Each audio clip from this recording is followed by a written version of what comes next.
All right, guys, welcome to the video. Top 10 plyometric exercises that you guys have been doing to get faster, increase your sprint speed. These are going to be decreasing your ground contact time, increasing your elasticity, increasing your ankle stiffness, increasing your force production, single leg force production that's actually going to be applied into running and into sprinting. Everything about these will get you faster. I mean, if you're not mastering these plyos, if you haven't mastered these plyos yet, then these are the basic ones. So when I make a video later about the advanced plyos, then you can't really do those until you've done these and you've mastered these, and you could do these consistently on a daily basis and not get sore from them. So top 10 most basic and most fundamental, which makes them the most important plyometric exercises. Let's get into it. 1 to 10, 1 probably being the easiest and most basic, 10 being like the hardest. I don't know. They're not going to be that hard. They're just going to be the basic and fundamental ones. Let's go. All right, I'm going to be watching this with you guys and kind of breaking it down as we watch together. But the first one, we got quick ankle bounces, 15 to 20 seconds for 5 reps.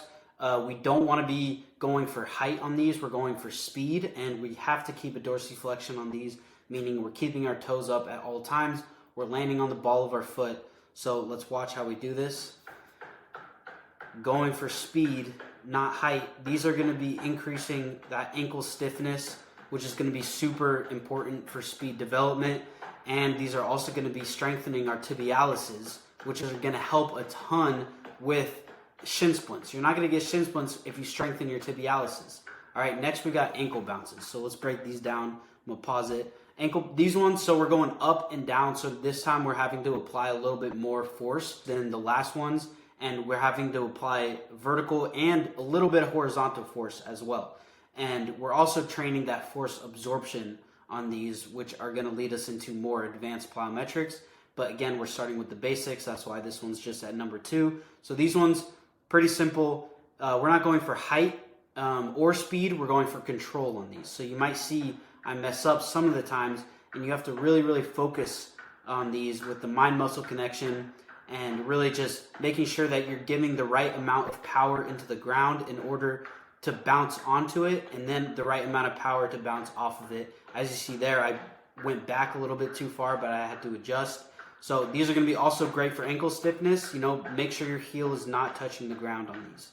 All right, now number 3, we got pogos. All right, let me pause it, break it down. So we are going for height on these. We're still keeping dorsiflexion. I'm not doing a great job in that example right there, but we do always want to keep our toes pointed upwards. And in this case scenario, we're putting our hands on our hips. I like that way a little bit better because it's more trackable. If you're going for straight max velocity type of pogos, definitely use your arms as much as you want. There's nothing wrong with that, but it's a little bit more trackable and you can track the progress a little bit more with hands on hips. So that's what I'm doing here. We're doing low reps, high sets. All right, 10 to 12 is not a lot when it comes to a plyometric. Actually, it depends on the plyometric, but with these 10 to 12, it's pretty basic. That's a good range, and we can do basically as many sets as we want as long as we're resting full. With all of these, we're resting full, okay? In between each set, we need to rest fully because it's a very fast movement, and it's an important movement that needs to be done at full effort. All right, that's super important. All right, I'll play it. So we're going for height, and we're going for as short of a ground contact as possible, all right? We do not want to be spending long on the ground at all. I'm not winding up. I'm not using a ton of aggressive force to put in the ground. I'm using my Achilles to spring off of the ground and my ankle stiffness to spring off the ground. So quickly right there, I'm going to go back a little bit. See, this right here is what's being used at your top speed. All right, as you can see here, I'm not applying a ton of energy. I'm not using a ton of energy to get this high off the ground. I couldn't do, if I wasn't doing pogos and I was just doing like straight up like jumps, I wouldn't be able to do as many normal jumps going this high than I would with pogos, because pogos, I'm not applying a ton of energy. I'm not using a ton of energy. I'm allowing my elasticity to do the work. That's what you're doing at your top speed. At the top speed, we're not applying aggressive force into the ground. We're letting our Achilles, our ankle stiffness, and our elastic energy as it builds up, that actually gets higher and higher. As you can see, like when you first start a pogo, you don't go very high, but you obviously reach a max height, and then from there you'll start going down. but that's your elastic energy building up, and that's what allows you to not have to use as much energy. So these are super, super important. The pogos are probably the closest thing that you're gonna get when it comes to the Achilles and it comes to the ankle stiffness. It's the closest thing you're gonna get to sprinting for the foot. For the foot, it's the closest thing you're gonna get to sprinting because it's extremely short ground contact, and it's honestly a lot of force that's being put in the ground. The higher you go up, the more force absorption there's gonna have to be. So it's probably the closest thing that your foot is gonna feel to sprinting. So these are super important. You need to be utilizing pogos all the time. All right, and then next we got single leg assisted pogos. These might seem like they're easier, but I promise you they're not, because right when we get into single leg movements, everything is different and everything is gonna be a lot harder. And putting that much weight on just one foot and not letting your heel touch the ground is going to be pretty difficult. So what we're doing here, as you can see, my left foot is on a box, and I'm using that box to assist myself with these pogos. And I can make it as easy or as hard as I want. So the further I go away from the box and the less force I'm putting with my left foot on that box, the harder it's gonna be. But the closer I get to the box, then the harder it's gonna be. So basically these are just kind of a choose your own difficulty level. Do not let your heels touch the ground. You know, we're springing off the ground. We're still keeping a short ground contact. We're not going for speed. We are going for height on these. You can use your arms on these. You can do whatever that you need to do to get off that ground quickly. And these are going to be training your foot to adapt to sprinting. If you can't do these comfortably, then sprinting is going to be a lot more difficult for you because your feet and your Achilles are not ready for it. That's probably why you can't sprint as fast as you want if you can't do these comfortably. Because this is assisted, all right? In sprinting, it's not assisted. You're putting a ton of force on one foot within a very short ground contact. This is also a short ground contact on one foot, but it's assisted. So if you can't do these, don't expect to sprint fast. All right, next we got depth drops. This is number 5. All right, let's break these down. All right, depth drops are an overload exercise. So you can be progressive overloading on these, meaning you want to either add some weight, add some dumbbells, don't go heavy on them. All right, you want to take this exercise very seriously. It doesn't seem like it's doing a lot, but I promise you there's a lot going on the inside of the body when you're doing depth drops, and they're going to be helping a ton with the force absorption. And you can even progressive overload how high the box is. That's another way you can progressive overload it. I'd rather you progressive overload the height of the box and not do dumbbells. It's just more realistic that way and, you know, more balanced. But the important thing with these, the most important thing with these is you don't want to go too high, and you want to make sure that you're doing the right height. Because if you're adding dumbbells when you shouldn't be, or you're increasing the height of it when you shouldn't be, then it's going to tax your body and you're going to feel a difference. I promise you want to do these with full control. So let's watch. Some of these are good, some of these are bad. All right, so we want to be fully controlling these, or else we need to be lowering the height of the box, okay? We need to have full control on these, or else if we're leaning forward, if we're, you know, catching ourselves back, this one's a bad example. I said no on this one, bad example. If we do that, way too high of a box, way too high, okay? All right, now we got depth drop to vertical jump. Let's break these ones down. All right, so there's a few different ways you do a depth drop to vertical jump, all right? Different coaches do it different ways. I like all of them. They're just all different, all right? That is a fact. You cannot argue with me on that. They're just all different exercises. There's a way of a short ground contact where you're doing a pogo, all right? But then that would be a depth drop to pogo jump, not just a vertical jump. These are vertical jumps. So the 3 ways are the pogo jump, this way that you just saw, and then the other way is a controlled landing. You hold it at the bottom, and then you explode off a clap or off of a sound. All right, those are the 3 ways. But I'm putting this at number 6. It's a pretty basic version, and you're going to be able to jump off a higher box because we're not doing a pogo, but it can't be as high as if you were to just do a depth drop, controlling it, and then jump. All right, so let's watch these. So when I get down to that full depth, this one's in slow motion. When I get down to that full depth, actually, I'm not even thinking about how deep I'm going. I'm only thinking about absorbing the force and then getting off the ground, all right? I'm not doing a pogo, but I'm absorbing the force and getting off the ground as quickly as I can. All right, in this one we got single leg explosive step ups. These ones are gonna be targeting your quad and your butt. It depends on the height that you go. I'm gonna have 2 examples here that I'll show you of different heights that you can do. Again, 2 completely different exercises, all right? They're not the same thing. One of them is gonna be targeting more butt, and that's this one. The higher the box is, the more butt it's gonna be targeting. And the butt is a super important muscle group for speed, obviously, and quad is as well, just used for different things. The higher the box is, so I'll start playing this, the higher the box is, the more it's gonna help you get out the blocks, okay? This is gonna help you get out the blocks. Whereas the shorter the box is, the more it's gonna help you with top speed, okay? So those ones are bad ones. I'm gonna go back. Those ones are bad ones because we wanna be controlling these reps and landing on the same foot controlled, okay? So this is bad. I don't wanna just be sloppy on the landing, okay? I wanna control the landing like that, all right? So we're up and we land on the same foot. Slow motion here. Jump as high as you can. Use those arms, be aggressive with the arms, and then we control the landing on the same foot. Just like that. And then we got a shorter example, a shorter box example. So again, different exercise. These ones are gonna be helping more with top speed because look at this position that I'm in right here, all right? This looks like top speed right here, all right? My knee is not very bent. On the other one, my knee was bent a lot. That's more simulating coming out the blocks because your knee is bent a ton.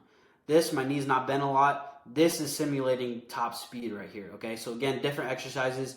This one's gonna be targeting really just that fast switch muscle of the quad, not a lot of butt in this one being targeted. And obviously, the ankle stiffness is being used in this one as well. And we're going for height, all right? We can use those arms as much as we want. Cheat rep it. It doesn't matter. Literally just go as high as you possibly can. Boom, and control the landing on the same foot. All right, number 8, we got a depth drop pogo to high depth drop. All right, you can do these on higher or lower boxes. These are the only boxes that I had. But the goal of this one is to start getting used to extremely short ground contacts from a little bit higher of a box. And then we're gonna have to react off the ground, jump onto another box, pogo off of that box, or just jump. It doesn't really matter what you do off that box, but we're jumping high in order to do a very high depth drop, okay? So we'll demonstrate it here. And we're controlling that landing as well. I preferably don't do that little skip that I did and just control it fully. But we're getting off the ground as fast as we can. As soon as we feel our feet touch the ground here, all right, there should be no delay. We're coming off the ground immediately. And then here we're going up high to absorb a ton of force. And that's gonna help with our force absorption a ton. All right, and that is actually gonna help with number 9, which is the triple broad jump. So what I love about the triple broad jump is you have to apply vertical force. All right, once we get into plyos that are starting to apply vertical force rather than horizontal, then that becomes sprint specific. That's very sprint specific because sprinting is vertical force. We never are really applying force horizontally. We're not trying to go for height, we're going for distance. All right, we're pushing to the ground as hard as we can to move ourselves forward. Same thing with here. And it's literally a short ground contact vertical plyometric. And we're doing multiple of them. As you can see here, it's a triple broad jump and we're coming off the ground as fast as we can. Now, this is double leg. It's not single leg, so we're not like bounding or sprinting. But we are triple broad jumping and we're absorbing that force and then we're coming off of it applying a ton of force. All right, so it's force absorption to force production and then we're controlling the landing. So the muscles that are trained in the triple broad jump are going to be directly applied into sprinting because of how much force is being applied vertically and how fast the ground contact is. Next, we got kneeling 2-step single leg explosive step up. It's a 2-step explosive step up because as you can see here, I'm not starting with that foot on the ground. This is super important. All right, we need to start with that foot up. One, that's going to be strengthening your hip flexor and increasing the mobility of it. All right, we're going to be stretching it and strengthening it at the same time. All right, we want it above 90 degrees and we want that tight dorsiflexion. Sorry about this thing right here, but we want that tight dorsiflexion and then arms tight, everything tight. All right, and then we're going to strike the ground with the ball of our foot, come up as hard as we can. All right, from this position, coming up from this explosively is not going to be easy, okay? That's why this one's at number 10. I do have an honorable mention after this, so make sure you stay for that one. But right here, I'm in a tight position. I'm ready to explode out of this position. And then once I get up there, again, this is going to be simulating top speed right there. This position is going to be simulating, you know, your start or getting out the blocks because you're in an uncomfortable position. Knees are fully bent, and you're going to have to explode off of no momentum.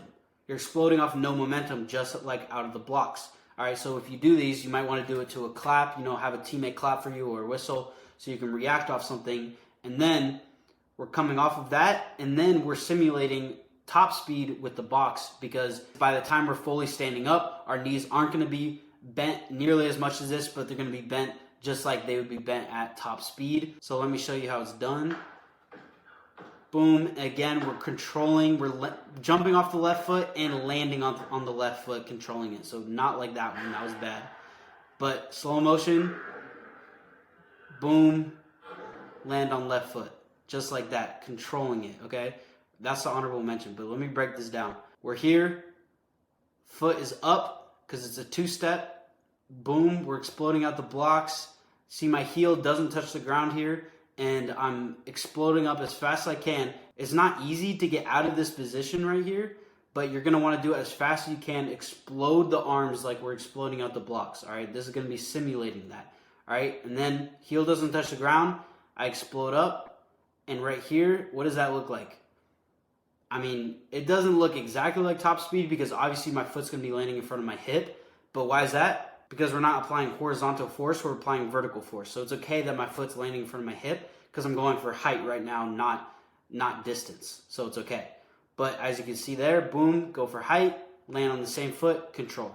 All right, honorable mention to this one. All right, this is going to be, I'm going to do another plyometric video on more advanced ones, and this is going to be the start of that other one. This one is, but this is called a seated single leg vertical jump. These are going to be simulating the single leg force production from an uncomfortable position. The higher the box on these, the easier it's going to be. I tried to do this without that second box right here. I tried to do it without that, and I could not do it explosively. All right, so you shouldn't be doing these if you can't do it explosively and you can't do it semi-fast. Like I was getting no height on the jump off of just that. So just a little bit of height makes a huge difference on these. So make sure you're going from a height that you can be generally explosive with and you can get a little bit of height. But these ones are actually a great way to track single leg force production. So if you want to ever know if your single leg force production is increasing, say you want to increase your mass specific force, your force to mass ratio, how much force you're applying into the ground per pound of body weight that you have, then the only way to track that is to know how much force you're applying into the ground, so that when you do increase or decrease your body weight, then you actually know if the force is increasing or decreasing proportionally to it. So the single leg seated vertical jump is going to be a good way to track it. Now there's nothing smooth about this exercise, all right? I don't make this look very easy, but it's also not very easy. I'm sure there are athletes that are way more athletic than me that can do this exercise and make it look, you know, super easy and get tons of height on this. But, you know, obviously this is not an easy exercise, but you do want to be controlling that landing again to simulate that single leg force absorption, because sprinting is not just force production, all right? Everyone talks about force production, but it's force absorption to force production. So we need to be training it, and we need to be training it on a single leg, just like this is simulating. All right, so honorable mention to this guy right here. Make sure you're doing it on both legs and controlling it. There we go. I hope you guys enjoyed that video. I will be here. Let me make this a little bit bigger.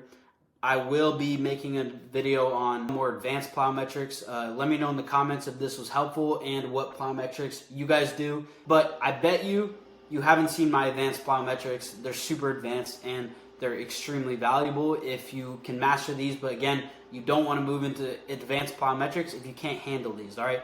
We're starting with force absorption and force production. If we can't even handle basic force absorption and force production from these movements, then we can't move into ultra fast sprinting, because sprinting is the fastest plyometric and the most absorption and the most production we're doing off of a single foot.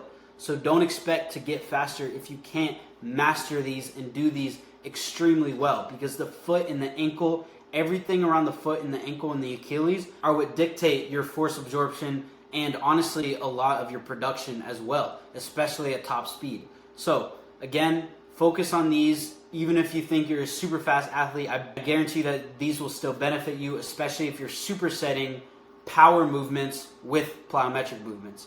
Watch my last video if you want to learn about sport-specific power, and watch my last video if you want to pick a certain type of athlete that you are and watch an entire section on how you specifically can get faster. I made a whole video for you if you're a strong but slow athlete. I made a whole video for you if you are a strong but fast athlete. I made a whole video for you if you are a weak but fast athlete. And I made a whole video for you if you are a weak and slow athlete. All right, I made a whole video customized for you depending on which one of those four you are. So make sure you watch that video if you really want to level up and get faster, because that's going to be a huge turning point for actually making those speed gains depending on you, because everyone has different things with their own body and everyone has different strengths and weaknesses. So those videos are going to be personalized for you depending on which one you picked there. All right, so hope you guys enjoyed that video. Subscribe, like, let me know in the comments if this was helpful.